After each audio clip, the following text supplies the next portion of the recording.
Hi, well, good afternoon.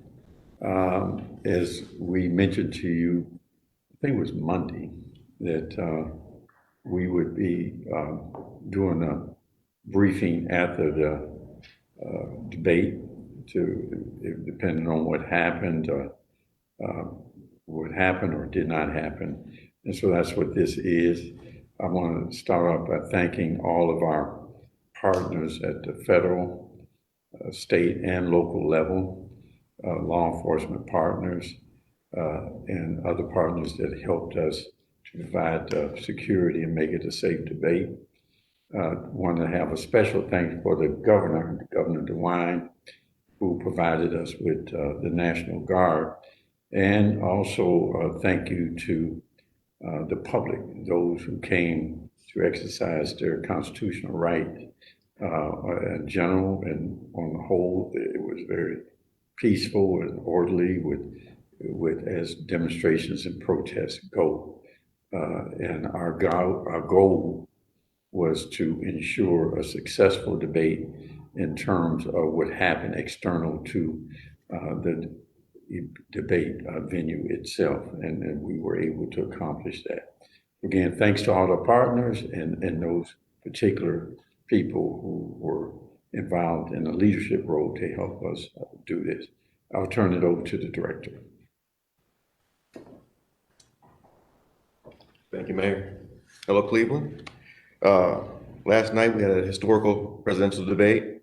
The eyes of the country and around the world were on the city of Cleveland, and the men and women of our public safety forces stood by and executed a very respectable and honorable service to the city of Cleveland, represented the city very well. So I want to say thank you to the men and women of the Division of Police, Fire, and Emergency Medical Services, EMS. I want to say thank you to our partners, our local partners, Regional Transit Authority, RTA, Cowga County, our local partners from the suburban areas who came in and lended a hand to ensure that the debate and the protest, the exercising of the First Amendment rights was done in a very peaceful and respectable manner. I want to thank our state partners, the Ohio National Guard.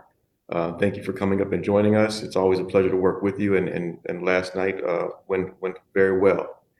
We want to thank our federal partners, the Secret Service, the FBI, for everything that they did, the services that they provided. We were hardworking throughout the entire time leading up to this, especially last night in our Emergency Operations Center. Thanks to those folks in our Joint Information Center. Just want to make sure I don't forget anyone. We also had folks from out of town, from Nashville, Miami, and Utah, who came to observe to see how things were going to go last night and in preparation for the debates coming to their cities. Cleveland served as a model yesterday, and and again, all eyes being on us, Cleveland shined.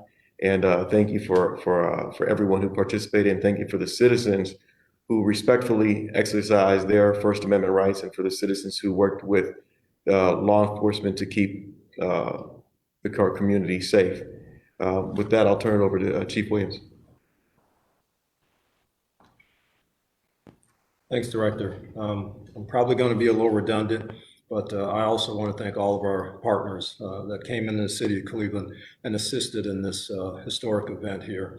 From our federal partners, Eric Smith of the FBI and his folks here, Jonathan Shuck of the Secret Service, and our local folks here. I definitely want to thank Lieutenant Colonel Fielding for the National Guard contingent. You guys are great as usual, and we appreciate you coming down. Appreciate the governor allowing you to assist us last night over the last 2.5 days. Just real quick, some numbers from last night. The Division of Police, along with our local partners, had approximately 760 officers dedicated to the event over the 2-day period. That doesn't include our EMS and our fire partners, as the director spoke of earlier.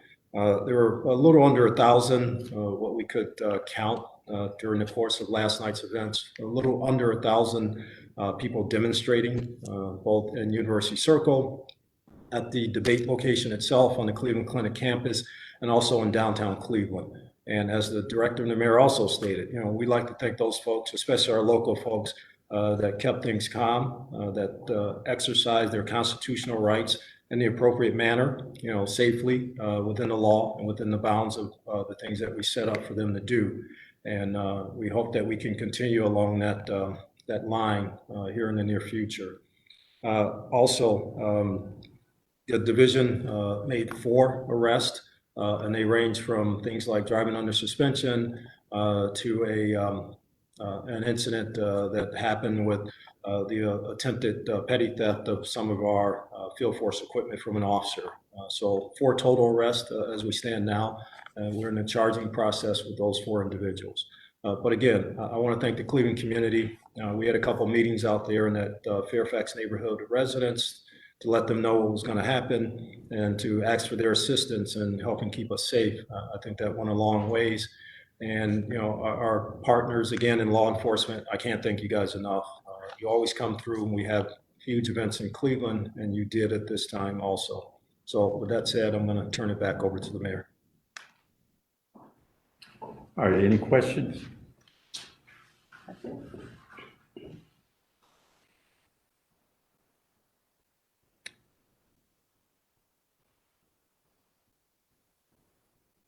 No questions yet? Nope, not yet.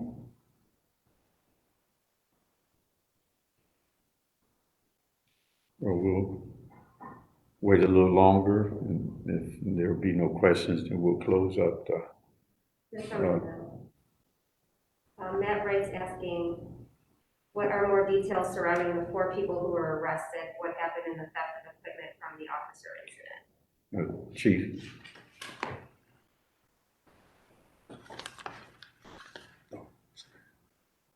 Yeah, a little more specifics on the 4 people that were arrested. There was 1 male arrested again for driving under suspension. His vehicle got kind of involved in that protest zone, in the debate zone up near 105 in that area. He was arrested for that driver's license violation.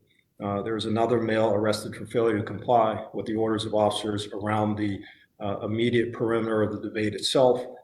We had another male arrested also for trespassing on the debate zone itself, which was prohibited by the federal government, the U.S. Secret Service.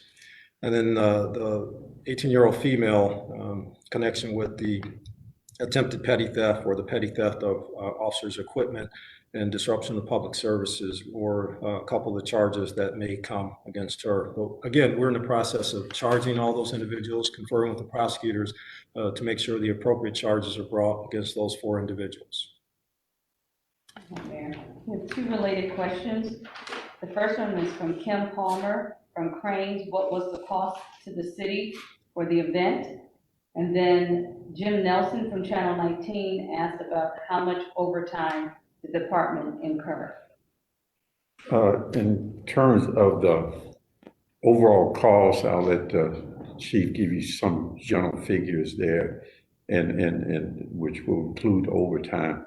But we worked with our partner, the clinic, Cleveland Clinic, who assisted us in covering, if not all, a significant portion of our costs. There were things that we would normally do in this kind of environment, and then there are things that this environment required us to do in excess. And so we worked with our partners to help us on those costs that would exceed what we would normally do. And the chief may have some figures on that now, or he may get it to you later. Chief?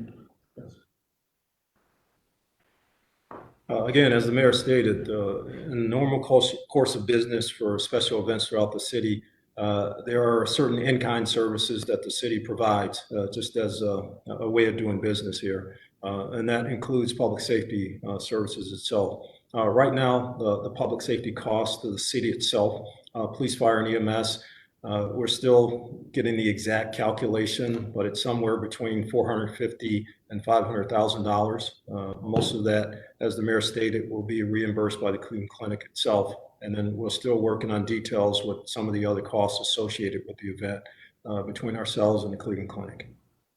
And Jenny Hamel from WCPN asked if you could clarify the number of officers committed yesterday. Again, we started our operational period Monday morning at 7 a.m., where officers from the Division of Police, as well as some of our partners, were dedicated to this event for approximately a little over 48 hours. So we count the officers dedicated for the 2-day period, and that's 767 officers, not just from the Cleveland Division of Police, but also from our suburban partners, and then 300 National Guardsmen that came in midday on Monday and worked through the early morning hours this morning. Okay, so we have 2 questions related. One is from Bob Higgs. Are the charges misdemeanors or felonies? And then Adam Paris asked, for those arrested, how did the person get into the debate zone and what did the 18-year-old woman steal?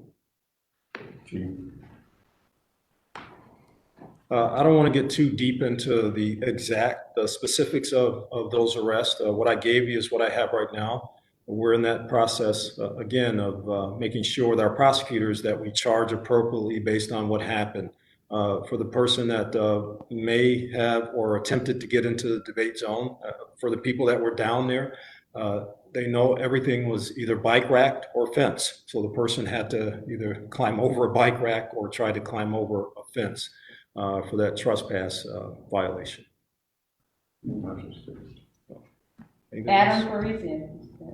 Okay. A Shaker Heights police officer working in University Circle made an obscene gesture to protesters as he drove by. As the lead police agency in charge of the event, could you address this incident? Well, the incident was addressed shortly after it happened by that commander from Shaker Heights. That officer was relieved and taken off the detail that night when that was brought to that Shaker Heights commander's attention. And that's the way we expect our partners to operate here in the city of Cleveland. And that commander for Shaker did exactly what he was supposed to do. And Kim Palmer from Cranes asked, how does this debate relative to the cost and number of officers compare to other debates held here? Well, in my tenure here, we've only had one other debate, and that was in 2016. I think the costs for this debate were a little bit more. I'd have to, defer to the finance people on that. But due to, a lot of the tenor around the country and the things that have happened and our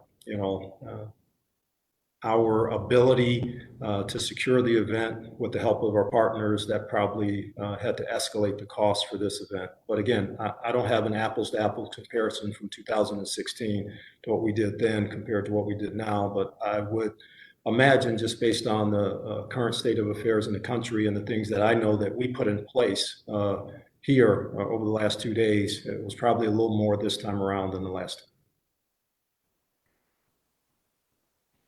time. Okay.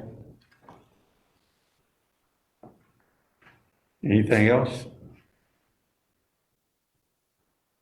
We'll wait a minute or so.